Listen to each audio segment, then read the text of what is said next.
গিট এই লম্বা গিট ওনার দেখে অনেক খুশি। হ্যাঁ, একটা চাষ করা যাবে। এই গিটটা অনেক লম্বা, ওইটা আপনার এই জিনিসটা খুব নরম হয়, অল্পতে ভেঙে যায়। অনেকে দেখা যাচ্ছে যে কুরিয়ার করে দিলাম, কুরিয়ার করে দিলে ওই নরম জিনিসটা ভেঙে যায়।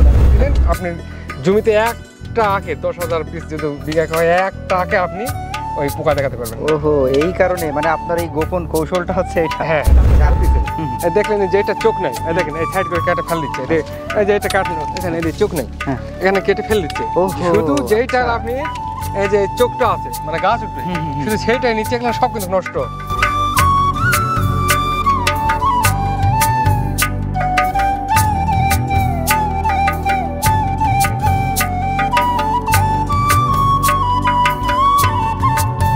আসসালামু আলাইকুম দর্শক বন্ধু, আমি এখন এমন একটা প্রজেক্টে দাঁড়িয়ে কথা বলছি। আপনারা এই প্রজেক্টটা চিনেন।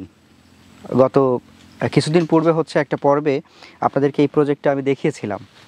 আবার একদম হাঁটুর প্রায় কাছাকাছি হচ্ছে পানি, বলা যায় হাঁটু পানি। হাঁটু পানির মধ্যে আমি দাঁড়িয়ে রয়েছি। এটা হচ্ছে ফিলিপাইন আখের বীজ উৎপাদন প্রজেক্ট।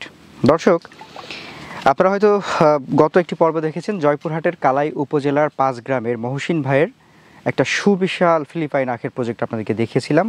উনি কিন্তু আখ উৎপাদন করে থাকেন বিশাল আকারে 3 বছর যাবত। এর পূর্বে ওনার এলাকাতে হচ্ছে আলু চাষ করা হয় বেশি, যেহেতু উনি নিজেও আলু চাষি ছিলেন। এই জমিটাতেও আলু চাষ করা হয়েছিল। তো 3 বছর আগে থেকে যখন উনি এই প্রথমবারের মতো ফিলিপাইনের আখ চাষ করলেন এবং যখন দেখলেন যে এটাতে বেশ লাভজনক এটা, তখন থেকে উনি আলুর চাষটা বাদ দিয়ে এই ফিলিপাইন আখের চাষ করছেন। পাশের ক্ষেতটা হচ্ছে আখ উৎপাদন প্রজেক্ট, আর এটা হচ্ছে আখের বীজ উৎপাদন প্রজেক্ট। দর্শক, আজকে আমরা এই বীজ উৎপাদন প্রজেক্টে আসলে কীরকম পরিচর্যা রয়েছে, এখানে কতগুলো আখ পাওয়া যায়, এর পাশাপাশি এই আখগুলোর সাইজ কেমন হয়, এবং এখান থেকে কাটিং নিয়ে যারা নতুন করে বাগান করবেন তারা কতটুকু লাভবান হবেন, সেই বিষয়ে একটা ভালো ক্যালকুলেশন আপনাদের সামনে তুলে ধরার চেষ্টা করব। আশা করছি পুরো অনুষ্ঠান জুড়ে সঙ্গে থাকবেন এবং উপভোগ করবেন আজকে ফিলিপাইনের আখের বীজ উৎপাদন প্রজেক্টের উপরে দারুণ একটি তথ্যচিত্র। চলুন শুরু করা যাক।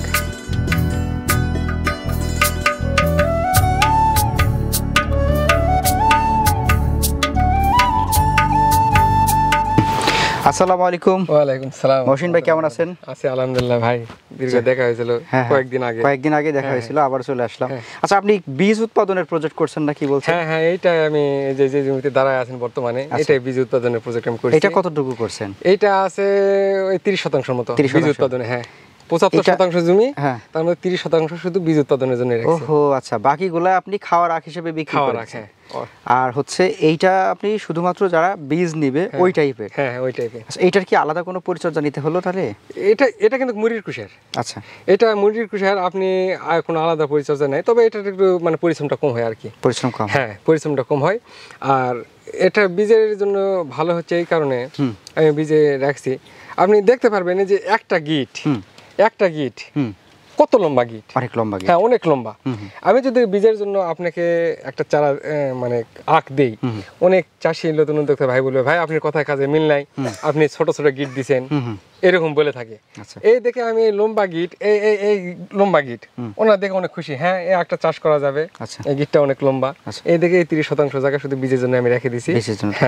আচ্ছা, এই যে 30% জায়গাটা করছেন, যেহেতু বীজ উৎপাদন করছেন, তাহলে তো আপনার যেটা আখ উৎপাদন, শুধুমাত্র খাওয়ার আখ উৎপাদন, সেটার সাথে তো টাইম এটা মিলবে না। না, মিলবে না। আচ্ছা, এটা কিরকম, এটা একটু বলেন। এটা একটু কম বেশি হবে। এটা মনে করে ধরেন যে আপনি এই যে মুড়ির আখটা, এটা কিন্তু আপনি 8 মাসের থেকে মেচিউড হয়ে যায়। আচ্ছা, ওইটা যেরকম আপনি মেচিউড হতে সময় লাগে 11 থেকে 12 মাস, কিংবা 11 মাসই ধরে, কিন্তু এটা আপনি 8 মাস থেকে মেচিউড। আচ্ছা, এই মুড়ির আখ, তার মানে এটা 8 মাসের থেকে শুরু করে আপনি বছর যে কোনো মুহূর্তের বীজটা আপনি 100% দিতে পারতেছেন। মানে আপনার এই ক্ষেতের বয়স যখন 8 মাস, তখনই আপনি চাইলে বীজের জন্য দিতে পারতেছি। এই চারাটা হয় অত্যন্ত সুস্থ, এই চারার কোনো মারতে হয় না। আচ্ছা, আপনি এই যে প্রত্যেকটা একটা আখের গিট, এই গিট, এই যে এই চোখ থেকে একটা করে চারা তৈরি হবে। আচ্ছা, এই চারাটা খুব শক্ত পোক্ত। আচ্ছা, এটা আপনি মাটি ফালানোর সাথে সাথে গাছ তৈরি হয়ে যাবে। আচ্ছা, আর যেটা খাওয়ার যে একটা মানে প্রথম বছর লাগানো হয়েছে, ওইটা আপনার এই জিনিসটা খুব নরম হয়, অল্পতে ভেঙে যায়। অনেকে দেখা যাচ্ছে যে কুরিয়ার করে দিলাম, কুরিয়ার করে দিলে ওই নরম জিনিসটা ভেঙে যায়। আর এটা আপনি কুরিয়ার করে দিবেন না বস্তায় করে নিয়ে যাবেন, কোনো সমস্যা নেই। মানে আপনার জাতের কোনো হেরফের নাই, জাত ওই একটাই, কিন্তু বীজের জন্য এটা একটু আলাদা করে রাখছি। 3 বছর ধরে করতেছি, একটু হলেও কিছু অভিজ্ঞতা মানে অনেকের থেকে জানার চেষ্টা করি। আমার নিজেরও কিছু ধারণায় এই আখটা আমি যখন এখান থেকে ধরেন ঢাকায় পাঠাবো অথবা সিলেটে পাঠাবো, অবশ্যই 2 দিন সময় নেবে। 2 দিনের মধ্যে এখন কোথাও যা কি হচ্ছে না হচ্ছে তো আমি তো দেখতে পারতেছি না। এটা যখন আমি পাঠাইবো তখন দেখেন যেটা অনেক শক্ত, কেউ যদি বস্তা মাথাতে ফেলেও দেয় তারপরেও কিন্তু এটা ভেঙে যাবে না। সেই তুলনায় যে উদ্যোক্তা ভাই নিবে তার কাছে সই সালামত মায়ের কোলের যেমন চল সেরকম পৌঁছে গেল। এই জন্য আমার এটা রাখা। এটা আরেকটা বৈশিষ্ট্য, মজার বৈশিষ্ট্য, আপনি প্রথমে যে আখটা লাগাবেন, বিঘাকে আপনি 2500 চারা লাগালেন, 10,000 চারা ফেলেন, এর মুড়ির যে কুশারটা হবে দ্বিতীয় বছরে ওইটা তো আপনি 15,000 কুশার পাবেন। তাই নাকি? 15,000 কুশার পাবেন। কিভাবে পাবেন? আপনি আমার যে আখের এই যে গোড়ার দিকে আপনি দেখলে লক্ষ্য করবেন, ধরেন এখানেই ভাই সামনেরটাই এইটা এখানেই দেখেন 1 2 3 4 5 6 7 8 9 একটা 3 4টা, এটা সেখানে 9টা আপনি গুনেন 1 2 3 4 5 6 7 8 9 10 11 12 13, মনে করে ধরেন একটা থেকে 13টা, যেখানে 4টা আসবে সেখানে 13টা। আপনি যেখানে যাবেন প্রত্যেকটা থোপে এরকম।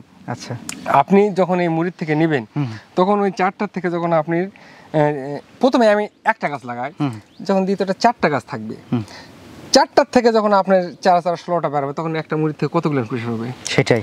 আর মুড়ির কুশারটা ওইটা মারতে নেই, কোনো কাটে ফেলে দেওয়া লাগে না, এটা তখন শক্তপোক্ত হয়ে বের হয়। এটা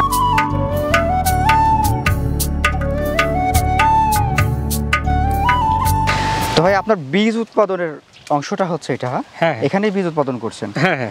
এই যে লম্বা লম্বা আখগুলা এইগুলা ওখান থেকে নিয়ে তারপরে এখানে কাটিং করছেন? হ্যাঁ। আচ্ছা, কাটিংগুলার সাইজ একটু আমরা দেখি। কাটিংগুলার সাইজ এই যে আপনি যেটা বলছিলেন তাই না, যে 2টা করে থাকবে বা কখনো হচ্ছে 3টা করেও গিট আমরা পাচ্ছি, তাই না? আচ্ছা, এই গিটগুলা এইগুলা হচ্ছে আপনার বীজ হিসাবে আপনারা রোপণ করেন? এটা রোপণ করি না, এটা হচ্ছে কাটিং। এটা মনে করে ধরেন আগে আপনি বীজ তলায় যেটা হয়তো বা 10,000 বীজ আপনি ফালাবেন, হয়তো 200 জায়গা নিয়ে আগে রোপণ করবেন, আপনি বীজ তলায় ফেলাবেন। ফেলানোর পর 1 মাস থেকে 40 দিন পর্যন্ত বয়স করে নেবেন, ওখানে নিয়ে আপনি তারপর জমিতে রোপণ করে দিবেন। গাছটা একটু বড় হবে, এটা আবার মাঝখানে কাটে 2 ভাগ করে 2টা গাছ লাগানো যাবে। এটা আপাতত আমার যেটা এটা আমি বীজও করব এবং প্লাস এটা আমার চাঁদপুর যাবে 7,000, ওখানে এক ভাই অর্ডার করছে, আর 2000 রংপুর সটি বাড়ি যাবে, ওখানে 2000 যাবে, ভাই অর্ডার করছে, তার জন্য এই কাজগুলো চলতেছে।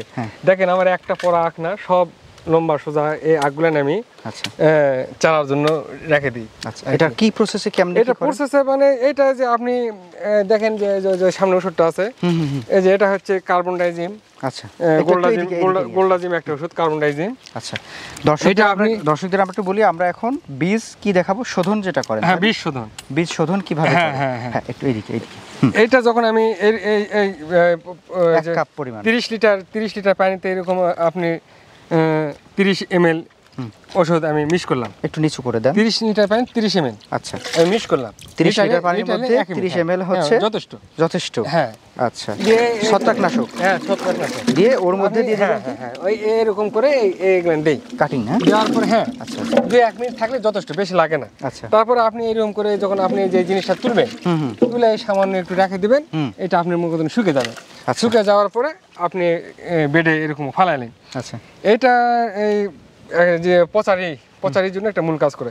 আপনি যখন এই যে 2 অংশ কাটলেন, এই 2 অংশ যখন কাটলেন, এটা অতি শীঘ্রই কিন্তু একটা লাল অংশ চলে আসে, মানে পচারিটা চলে আসে। যখন এই ওষুধটা থাকবে, আমার যেহেতু বীজতলায় 1 মাস পর্যন্ত চারা থাকবে, আমার অফলাইনে চারাটা বিক্রি হয় বেশি, যাই হোক অনলাইনেও যদি কেউ নেয় সেই ক্ষেত্রে আমি দিতে পারবো, সারা বাংলাদেশে অনলাইনে দিতে পারবো। যখন এই চারাটা আমি মানুষকে বিক্রি করে দেবো 1-1.5 মাস পর, তখন কিন্তু পুরো অংশ শুকে যায়। কিন্তু আমি যখন এই শোধনটা করে নেব তখন কিন্তু এই জিনিসটা শুকে যাবে না, কাঁচা থাকবে, সতেজ, এইরকমই সতেজ থাকবে। আর এই সতেজ যখন থাকবে, এটা আপনি যখন জমিতে লাগাবেন, জমিতে লাগানোর পরে ওই যে আপনার গাছ, আমি প্রথম পর্বে বললাম যে কোনো রোগবালাই নাই, আপনি শোধন করে নেবেন, আপনার জমিতে রোগবালাই থাকবে না। তাই নাকি? রোগবালাই থাকবে না, পচা এটা থাকবে না। হয়তো পোকার যেটা সেটা ক্যারাটে আপনি 15 দিন 20 দিন অংশ ওপর দিবেন, যথেষ্ট। হয়তো বিঘাকে 2-1,000 টাকার ওষুধ আপনি দিলেন, আপনি জমিতে একটা আখে 10,000 পিস যদি বিঘাকে হয়, একটা আখে আপনি ওই পোকা দেখাতে পারবেন। ওহো, এই কারণে মানে আপনার এই গোপন কৌশলটা হচ্ছে এটা, যে আপনি বীজটা শোধন করে নিচ্ছেন, যে কারণে আপনার ওখানে গিয়ে পোকা বা পচার আক্রমণটা আর পাচ্ছেন না। না না না, ওই কারণে পাচ্ছি না। দর্শক, আপনারা যারা হচ্ছে আমাদের আজকের এই পর্বটি দেখছেন, তারা হয়তো আজকে জানতে পারলেন যে কিভাবে আখের বীজ শোধন করে নিতে হয়। এবং আমাদের হচ্ছে মহসিন ভাই কিন্তু এই আখের বীজ এভাবে শোধন করে নেন।